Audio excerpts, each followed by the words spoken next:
Hey everyone. Welcome back to Daily English Practice, the place where you can improve your English through fun and real conversations. That's right. I'm John, and with me, as always, is the amazing Mary, your favorite English buddy. Thank you, John. Hello, dear listeners. Today, we have an exciting topic that's super useful in everyday life. We're going to talk about health, how to describe how you feel, talk about going to the doctor, and share tips for staying healthy. Oh no, I think I'm getting a cold. John, are you serious? Or are you just doing that for the podcast? Maybe a little bit of both, but it's a good way to start, right? Because many of our listeners might not know how to say things like, I have a cold or I don't feel well in natural English. Exactly. And don't worry. By the end of this episode, you'll know lots of simple, real-life phrases about health that you can use anytime. But before we start, make sure you subscribe to our channel Daily English Practice and click that like button to support us. Yes, because every time you like, share, or comment, you help us grow this community of English learners around the world, okay? Now grab a cup of tea, sit back, and let's talk about health. Something we all care about. Okay, Mary, let's say I wake up one morning and something feels wrong. I feel weak, my head hurts, and my throat feels strange. What do I say? That sounds like you might be getting sick, John. So in English, you can say, I don't feel well, or I'm not feeling good today. Got it. So, I don't feel well is the polite and natural way to say it, right? Exactly. It's one of the most common and natural expressions. For example, hey John, are you okay? Not really.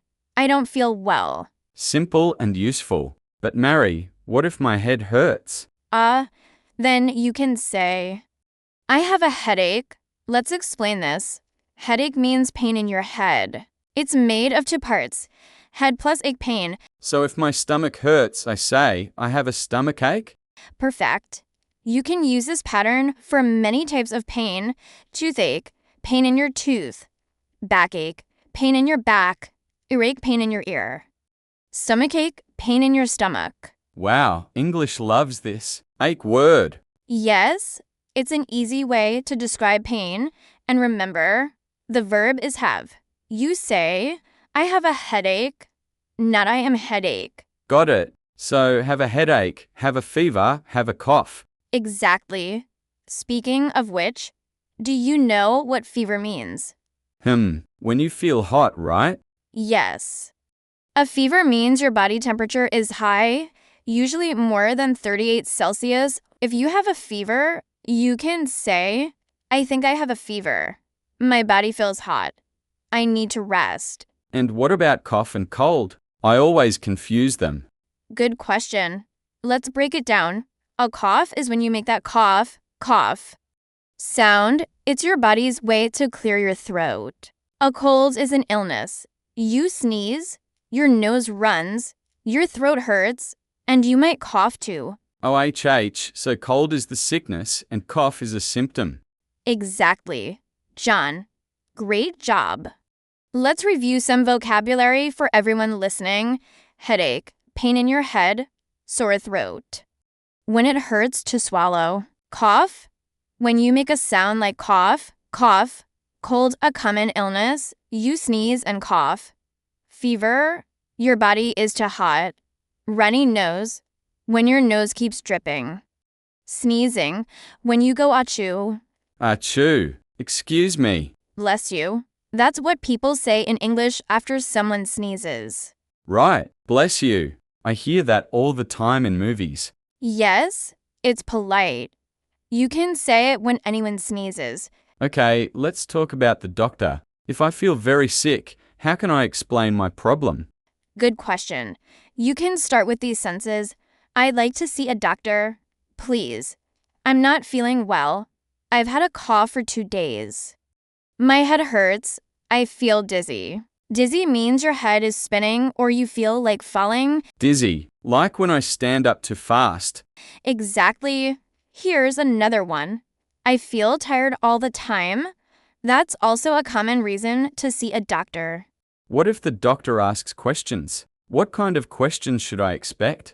They might ask, how long have you felt like this? Do you have a fever? Are you taking any medicine? Where does it hurt? Have you eaten anything unusual? Doctor, I feel weak and my head hurts. Do you have a fever? Yes, I think so. Okay, you should drink more water, rest, and take this medicine. Thank you, doctor. You're welcome. And remember, no ice cream tonight.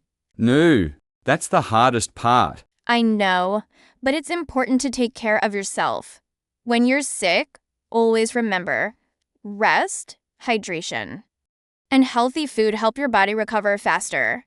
Yes, I think one of the best phrases for health is, take care of yourself. Exactly. It's something you can say to friends, family, or anyone. For example, you look tired. Take care of yourself.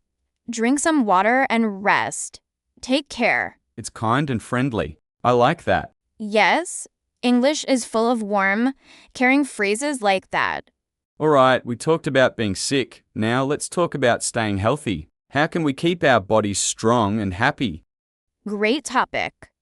Staying healthy is not only about not being sick, it's also about what you do every day. So, let's start with some daily health habits. I eat fruits and vegetables every day. I drink lots of water. I go for a walk every morning.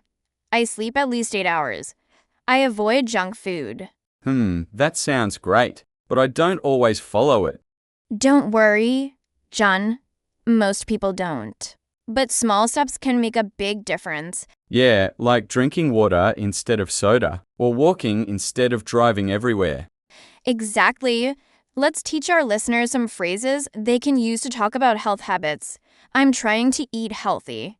I've started going to the gym. I do yoga in the morning. I take vitamins every day. I'm cutting down on sugar. Cut down on means to reduce. Nice. And what about mental health? That's a really important one.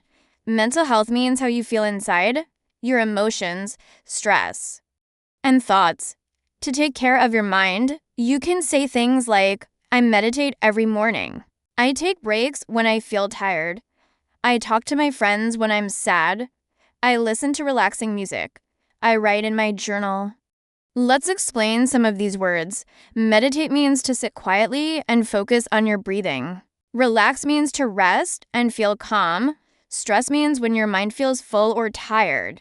Journal means a notebook where you write your thoughts. I like that idea. Writing in a journal. It helps you clear your mind. Exactly. And it also helps you practice English. Wow, double benefit. Good for health and English. Yes. And don't forget, exercise also helps your mind. Even 10 minutes of walking or stretching can make you feel better. I agree. After sitting for long hours, moving a little makes a big difference. Exactly. Here are some phrases for talking about exercise. I go jogging 3 times a week. I do yoga to relax. I lift weights at the gym. I go swimming every weekend. I walk my dog every morning. And remember, staying healthy isn't about being perfect. It's about being consistent. You can say, I try to live a healthy lifestyle. I'm working on improving my habits. I'm learning to take care of myself. That's a really positive message, Mary. I think many English learners need to hear that. Yes, because health and learning both need patience. Don't rush, take it step by step. Just like learning English. Exactly. So friends, remember, eat healthy, move often, sleep well, and take care of your mind. And keep practicing your English with us. Because healthy habits and learning habits go hand in hand. If you enjoyed this episode, please like, subscribe, and share this video with your friends. Yes. You are part of our daily English practice family, and we're proud of your progress every day. Stay healthy, stay happy, and keep learning English. Stay healthy, stay happy, and keep learning English. See you next time. See you next time.